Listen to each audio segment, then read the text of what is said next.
भुगाव आणि भुकुममध्ये वाहणारे राम नदी आणि त्याच्यामध्ये झालेलं परिवर्तन हे लोकशक्ती आणि लोक चळवळीचं एक उत्तम उदाहरण आहे.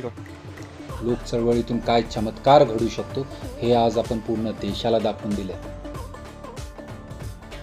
आपली राम नदी काही महिन्यांपूर्वी ह्याच राम नदीमध्ये घाणीचं साम्राज्य होतं. तुम्ही व्हिडिओमध्ये बघू शकता, नदीमध्ये 12ही महिने ड्रेनेज व्हायचं. पण 2 महिन्यांमध्ये भुकुम आणि भुगाव ग्रामस्थ एकत्र येऊन पूर्ण नदीचं रूप बदललं आणि मला अभिमान आहे आपल्या सगळ्या गावकऱ्यांवर.